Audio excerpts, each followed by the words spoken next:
Haribol Namaste. Welcome again to the Bhagavad Gita as it is reading.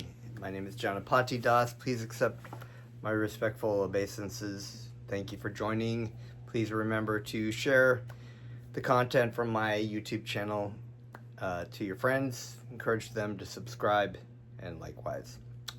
So I'm going to offer my respectful obeisances unto my spiritual teacher, Jagaguru Siddha Swarupananda Paramahamsa Srila Prabhupada, and to my spiritual grandfather, A.C. Bhaktivedanta Swami Prabhupada. We are going to start off with some hearing and chanting of Krishna's names. So please join along.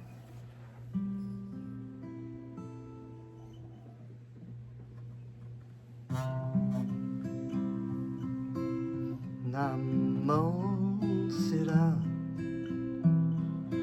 Swarupananda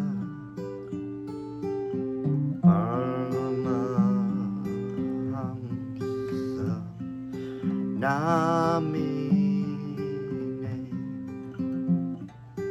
Gorakaruna Swarupaya Radha Krishna Prasad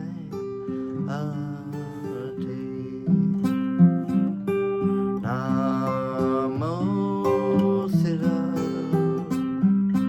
Swarupananda Paramahamsa Namine Gorakaruna Swarupaya Radha Krishna Pristayate Bhaja Shri Krishna Chaitanya Prabhu Nityananda Sri Advaita Gadadhara Vivas Adikor Bhakta-vrinda Bhaja Shri Krishna Chaitanya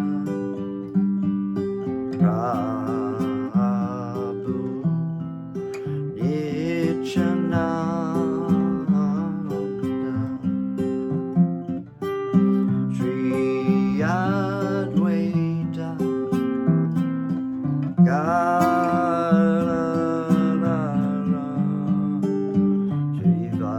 Srivasadi Gaur Bhakta-vrinda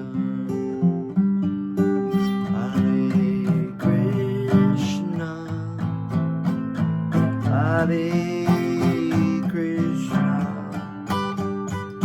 Krishna Krishna Hare Hare Rama Hare Rama Rama Rama Hare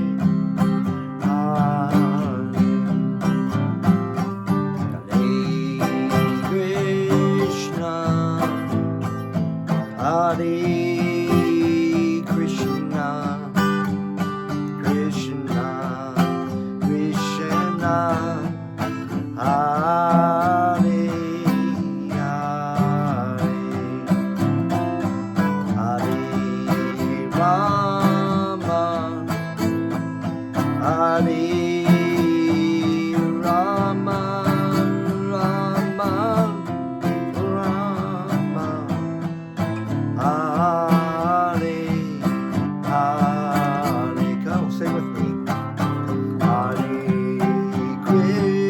Krishna, Hare Krishna, Krishna Krishna, Hare Hare, Hare Rama, Hare Rama, Rama Rama, Hare Hare.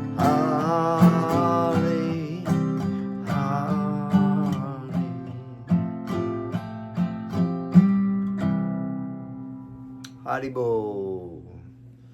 Om Namo Bhagavate Vasudevaya. I was born in the darkness of ignorance, and my spiritual master opened my eyes with the torch of knowledge. I offer my most humble obeisances unto him.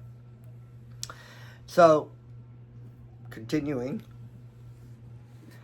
Chapter 2, contents of the Gita summarized, reading from text 52. Of course, I picked the worst glasses to wear. Yadate Maha Kalilam Buddhir Shayati Shati Tar Ishati Tadagantashi Nirvedam Shrutayasha Shrutashacha Yada, when, te, your, maha, illusory, kadam, dense forest, buddhi, transcendental service with intelligence. That's remember we were talking about buddhi yoga, and buddhi, as translated here, is transcendental service with intelligence. So using your spiritual intelligence to decide what is proper service and what is not proper service. So Krishna is telling Arjuna to use buddhi. In other words, when he decided he wanted to go off to the forest and he was giving so many arguments, supposedly intelligent arguments, it was actually not very intelligent at all, because it was capricious, as we were reading about before, capricious activities, service in the service of your own desires and senses. Shayati tari shayati, surpasses. Tada, at that time. Gantashi, you shall go. Nirvedam, callousness.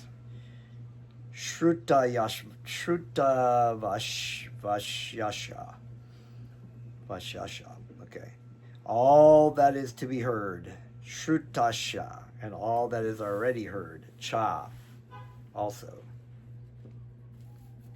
Translation. When your intelligence has passed out of the dense forest of delusion, you shall become indifferent to all that has been heard and all that is to be heard. Another very poetic, the dense forest of delusion, right? It's a very beautiful poetics. Purport. There are many good examples in the lives of the great devotees of the Lord, of those who became indifferent to the rituals of the Vedas simply by the devotional service of the Lord. So here, Krishna is telling Arjuna that the delusion that you are your body, and that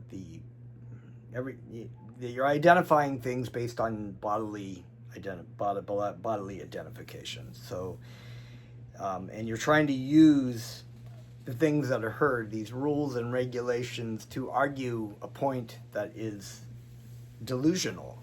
It's not really what the reality is here. When a person factually understands Krishna and is in relationship with Krishna, okay. Let me read that at the beginning there. There are many good examples in the lives of great devotees of the Lord who became indifferent to the rituals of the Vedas simply by devotional service to the Lord. When a person factually understands Krishna and his relationship with Krishna, he naturally becomes completely indifferent to the rituals of fruitive activities, even though an experienced brahmana. Sri Madhravinda Puri, a great devotee and acharya in the line of the devotee, says, Sandhya Vadana Badram Ashtu Abhavato Bhu Shnanya Tubhayam Nabo Bo Devam Pitarash Cha Tarpana Vidao Naham Kasham Yatam Yatra Kavapi Nishadi Yudava Kulo Tamasya Kamsha Divisha Smaram Agaham Aharami Tad Alam Manye Kim Anye Me. It's like took my tongue to the UFC gym right there. Okay. O my Lord, in my prayers 3 times a day, all glories to you, bathing, I offer obeisances unto you. So when you take on the Gayatri mantra, the Kama Gayatri mantra, and become a Brahmana initiated by your spiritual master, you pray the Gayatri mantra 3 times a day. So, O demigods, O forefathers, please excuse me for my inability to offer you my respects. Now, whenever I sit, I can remember that great descendant of the Yadu dynasty, Krishna, the enemy of Kamsa, and therefore I can free myself from all sinful bondage. I think this is sufficient for me. So basically, all these rules and regulations, the worship of the demigods, the offering oblations to the ancestors, the bathing and the different kinds of this and that, and even receiving the Kama Gayatri mantra, it's like you don't need to have the Kama be a Brahmin initiate to receive the love for Krishna, attain love for Krishna. You don't even really need to be a disciple of a bona fide spiritual master, although that's very wonderful. There are many great students of my spiritual master who are engaged in loving service, and I offer my respects to them because they are very dedicated to their service of our spiritual master. So, formalities, without, it's good to receive the Kama Gayatri. It's good to be a Brahmana. It's good to be a disciple of a bona fide spiritual master. But if you're not going to cultivate your love for Krishna and give Krishna to others, if you are basically using your title as some kind of, false ego trip, then it is useless. It has no value whatsoever. So, in fact, there have been many stories in the scriptures and the Chaitanya Charitamrita of Hindu Brahmins who are actually offensive at the feet of Lord Nityananda, Lord Chaitanya. There's the story of the Brahmana who tries to conspire with the Muslim magistrate to entrap Srila Rupa Goswami with a prostitute. So many examples because of their enviousness. And Srila Rupa Goswami was born in a Muslim family, but by the grace of Lord Chaitanya became a devotee of Krishna. So here this verse is saying, the intelligence being passed out of the dense forest of delusion. Another poetic analogy earlier, we were talking about all the effects of a small ponds can be satisfied by larger reservoirs of water, and we understand that love for Krishna is the goal of all these things. And when you're in this sort of dense forest, you've wandered into this brush. Sometimes you walk into these forests that are really, really thick. You don't know your way out. And this is an analogy for being deluded, that following the rules and regulations for the sake of following the rules and regulations, like the Pharisees in Jesus' time, is a dense force of delusion. You don't know, you can lose your way and not see what the goal is. The goal is Krishna. So all the things that have been said and all the things that are to be said, these kind of things that are for people in the Vedic tradition, in the Varnashram system, who, what we've said before, want to follow the karma kanda section of the Vedas for sense enjoyment, but to regulate themselves, will follow these rules with the hope of elevating their consciousness. But if they never elevate, if you're going to skim on the surface the whole time and not elevate your consciousness and come to the point of realizing that the point of all this karma kanda, all this stuff, is to help elevate people back to God. And these are, we've gone over this quite a bit in the last few classes, so we're just going to continue on here. Vedic rites and rituals are imperative for neophytes, comprehending all kinds of prayer 3 times a day, taking a bath early in the morning, offering respects to the forefathers, etc. But when one is fully in Krishna consciousness and is engaged in his transcendental loving service, one becomes indifferent to all these regulative principles because he has already attained perfection. Right. So the spiritual master, especially in the age of Kali, where Lord Chaitanya has come and given us very specific instructions of chanting Krishna's names to come back to Krishna, we're not required to, make water oblations every morning to our forefathers. We're not required to worship the different demigods and offer, grains and do fire sacrifices and horse sacrifices and all these things that are so very difficult to perform in this age anyway, and can be achieved by, just like we would mention the point of watering the root of the tree so that all the branches and all the leaves are benefited, sorry, get my words out there, benefited, right? So all these rules and things and that we used to have to do in previous ages, because we lived for very, very long times in our lives, and our sacrifices were different than the chanting of Sankirtan. That was a different situation. We don't have to do those things. All those things are taken care of by the chanting. So so Krishna's saying, don't worry about it. Don't worry about it. Don't focus on it. All that stuff you're talking about is not what we're talking about here. It's like, so, to become indifferent to it, and, you shall become indifferent to all that has been heard and all that is to be heard, right?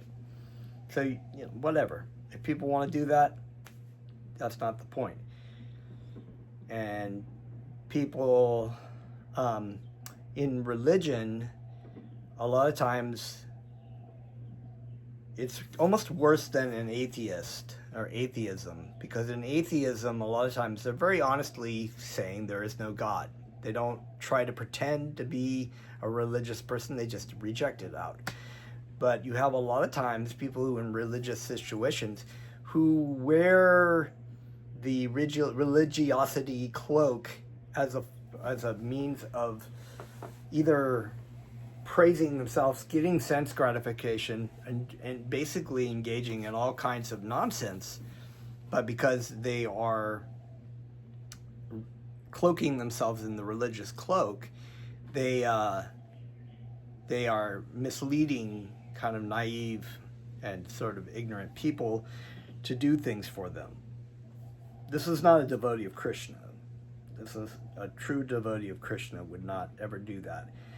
Never feels like they're worthy. They feel like they're lower than the straw on the street. And that frankly these people are worse than atheists, because that's the even worse offense to Krishna, to be using Krishna to try to get all these means and ways of exploiting people.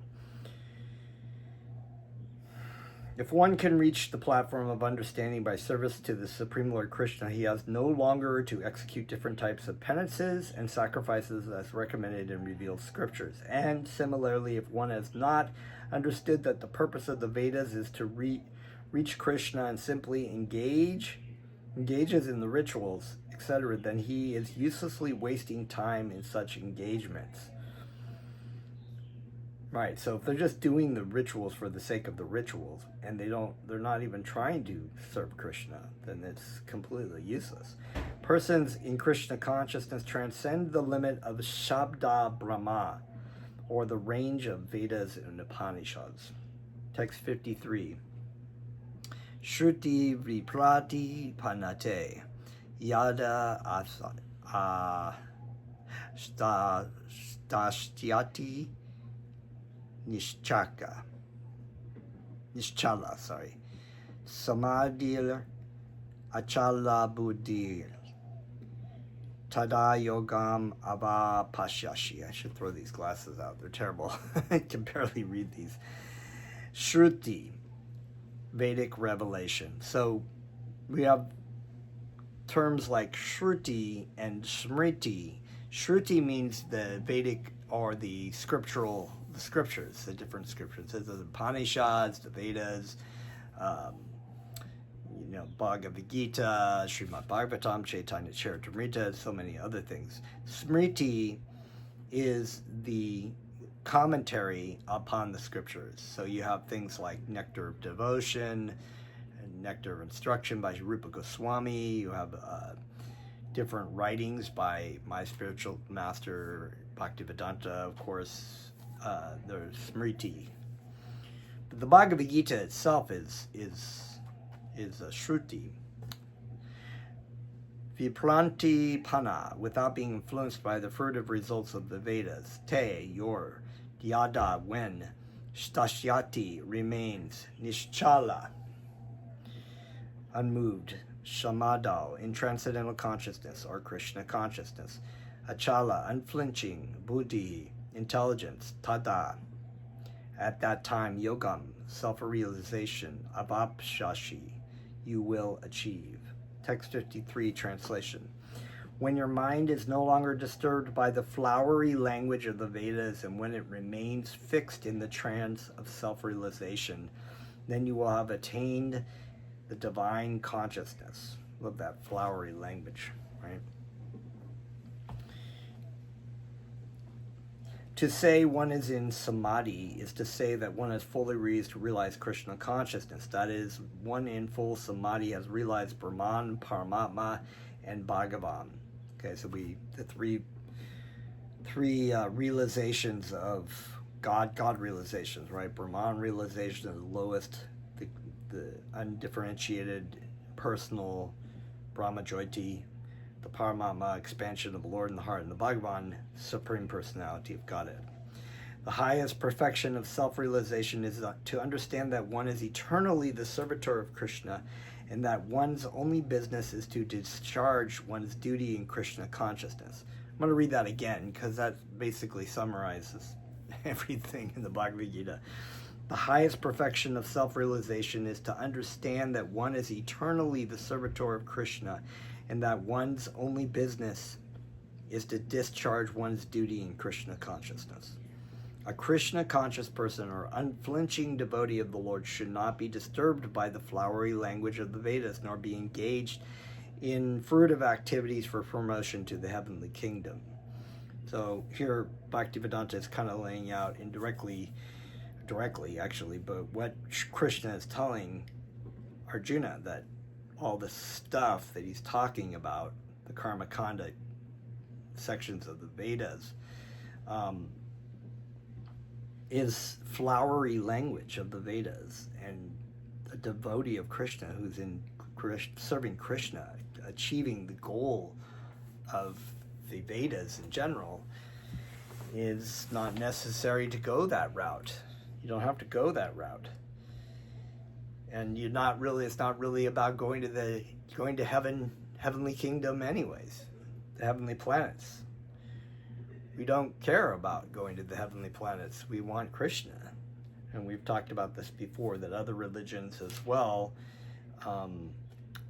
strive for elevationism to heaven, which this is this heavenly kingdom. They want to do good deeds so that they enjoy further for eternity in heaven with their family and their dogs, and have, barbecues and whatnot. So you see this a lot, and sometimes even the Jehovah's Witnesses tracks, they have pictures of lawn, look like suburbia, this is heaven, suburbia, just kind of like a heavenly version of, I don't know, suburbs of Los Angeles or something. In Krishna consciousness, one comes directly into communion with Krishna, and thus all directions from Krishna may be understood in that transcendental state. One is sure to achieve results by such activities to attain conclusive knowledge. One has only to carry out the orders of Krishna or his representative, the spiritual master. Text 54. Arjuna Vacha. That's Arjuna says, right? Stita Prajnasha ka basha, samadhi shtitasha keshava, stita dihi kim prabhasheta sheta, kim ashita rajajeta kim. Arjuna Uvacha. Arjuna said, Stita prajnasha, sorry, that was a little, the JN is Jnasha, of those who is situated in fixed Krishna consciousness. That's interesting. Stita means to be steady, right? Ka, what? Basha, language. Samadhi, stasha, one situated in trance. Keshava, O Krishna. Stita dihi, one fixed in Krishna consciousness. Kim, what? Prabhasheta, speak. Kim, how? Ashita, does remain. Rajeta, walk. Kim, how? Arjuna said. Now Arjuna is coming back with a question, because that is the way that one acquires spiritual knowledge, is that they ask a spiritual teacher questions, right? Just like Jesus Christ, he was a spiritual master, and his disciples would ask him questions about spiritual truths, and Jesus would answer it. Arjuna said, what are the symptoms of one whose consciousness is thus merged in transcendence? How does he speak? What is his language? How does he sit? And how does he walk? Purport. As there are symptoms for each and every man in terms of his particular situation, similarly one who is in Krishna consciousness has his particular nature, talking, walking, thinking, feeling, etc. So, this is another foreshadow of talking about Krishna, karma yoga, right? You're applying your life in the service of God. You may have two people, the devotee of God and the devotee of matter, right?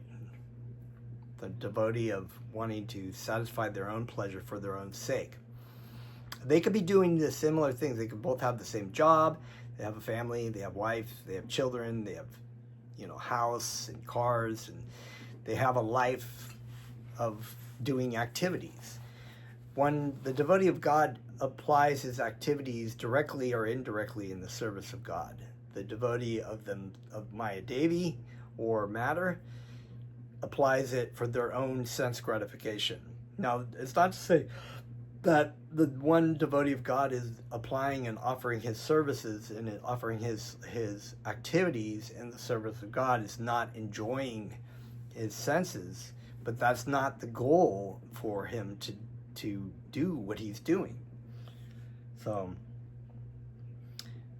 Arjuna is asking, what is it? How is this devotee of God, or the one merged in transcendence, how are they acting and feeling and walking and thinking and doing?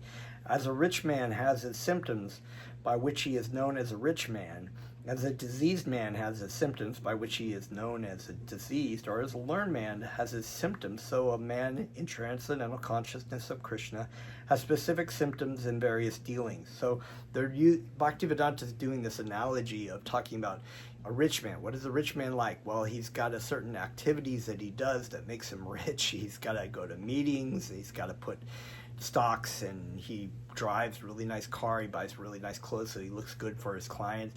He talks a certain way, he thinks a certain way, and similarly, a diseased man has these kind of symptoms. You know that they're sick by the way they look, the way they act, what activities they do. Maybe they go to the doctor a lot. So these examples. One could know specific symptoms of the Bhagavad Gita from the Bhagavad Gita. More important is how the man in Krishna consciousness speaks, for speech is the most important quality of any man. So that is a very key element. How does a person speak? How does that man, that devotee of God, speak as opposed to the devotee of matter, right? So how they speak, they talk about Krishna. They or indirectly they live their life according to the tenets of being a devotee of God, right? So when they talk to people, they talk honestly. They're not, there's just particulars, right?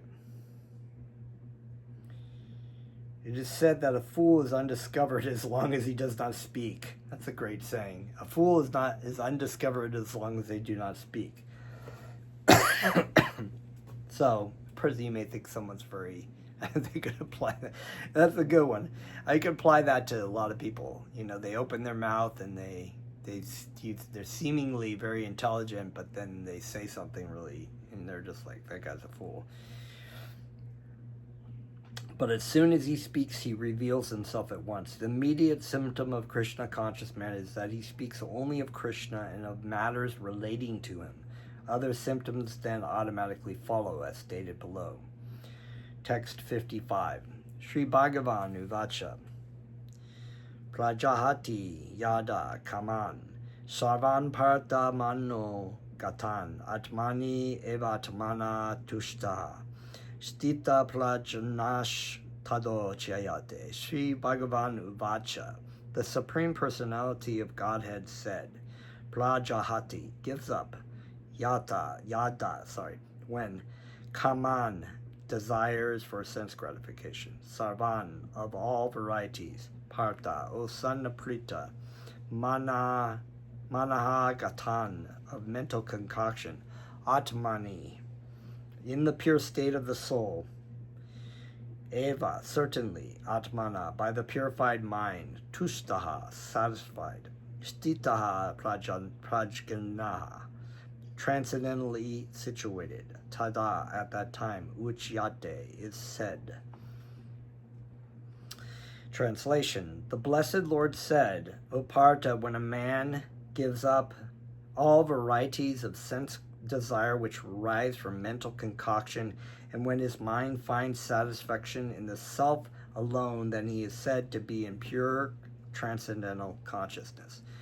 I really love this verse. Another verse I love it, because Bhaktivedanta refers to this as, well, he translates it as sense desires for sense gratification, and manaha gatan. Manaha is the mind, right?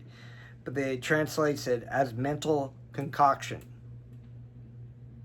And when you think about a concoction is this, when you're like a little kid in preschool and you want to make a mud pie, you put all that, let me go through all the, or I'll get mud and I'll get grass and maybe I'll pull some stuff out of the or you're just like a little kid and you're like, I'm going to make some science, you've seen some science show, so you want to make a concoction and be like the wizard, right? So you put all this stuff, and this is beautiful. Mental concoction. Mental is like, let me pull things from my mind and put it all into, this is the way that we speculate, and it's just called empirical science. Empirical thinking, philosophy, right? It could be this, it could be that, or you read a bunch of different books and you kind of pull out the things that you sound pretty good, and you think, like, if I can put these all into a worldview, then that will be good. You know, my worldview will be better than everybody else's worldview. Well, Krishna's thought, the Bhagavad Gita is not a mental concoction. It is not a worldview. It is not compiled by any man. It is from the Supreme Personality of God. It is the absolute truth. So here, the man who gives up varieties of sense desire. So the sense desires come from these kind of mental ways, that we try to figure out how we're going to get the most goodies, really. And we do this all the time. Men sit around in the bar and think, they see the pretty girl at the end of the bar, and they're like, okay, let me think of all my good one-liners that haven't been used over too much that might think, well, this person's impressive, and I'll go home with him. This is the mental concoction of people who try to constantly get the best thing out of this world for themselves. And when the mind finds satisfaction in the self alone. So understanding Aham Brahmasmi, I am spirit soul. I am not the body. The body will die, but I will not die. That satisfaction of knowing that I have a purpose in this life, other than trying to mentally concoct and put together things to strive for things that will never satisfy me, ever. And even if I get these things, they will be gone. This is what Krishna is laying out for all of us to see, that there is a higher purpose for humans, for people who come into a human form of life, for living entities in the material world, to reinstate their loving relationship with God and act on that platform while in the material world, while in the body, and while out of the body too. So then he is said to be in pure transcendental consciousness. So this is true transcendental consciousness, right? Purport for text 55. The Bhagavatam affirms that any person who is fully in Krishna consciousness or devotional service of the Lord has all the good qualities of the great sages, whereas a person who is not so transcendently situated has no good qualifications, because he is sure to be taking refuge of his own mental concoction. So we hero worship these people in material life, the great thinkers and scientists and influencers on YouTube, or politicians. They really don't have any good qualities unless they have some kind of God consciousness in their activities. So consequently, okay, wait a minute,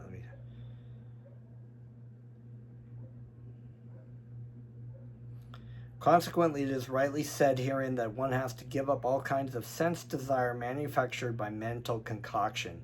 Artificially, such sense desires cannot be stopped, but if one is engaged in Krishna consciousness, then automatically sense desire subsides without extraneous efforts. So it's taking a higher taste, right? Krishna is telling Arjuna that you are basically mentally using mental concoctions to try to achieve avoiding this battle and going off and being a yogi and saving your so-called saving your relatives, right? But a really important point here is Bhaktivedanta is making the point that you don't have to go out of your way to try to stop all the sense desires in of themselves. You just go for a higher taste. We are given in this age of Kali, which is an extremely difficult age for our minds and our bodies, a very easy process and a very attractive process of hearing and chanting Krishna's names by Krishna himself as Lord Chaitanya. And the more we chant, the more we are attracted to chanting, and the more we are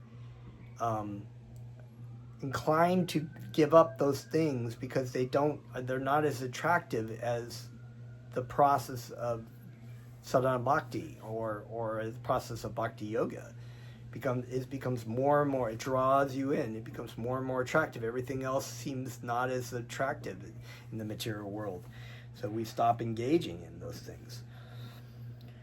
Because, a lot of times people come from different places spiritually all the time, So it's like you may come into chanting, and it's not necessary to like be a vegetarian in the first place, or it's not necessary to give up sexual activity, or when you come to chanting, a lot of times people will say, they'll meet you where you're at. Just come and chant, have some prasadam, and so they give you Krishna.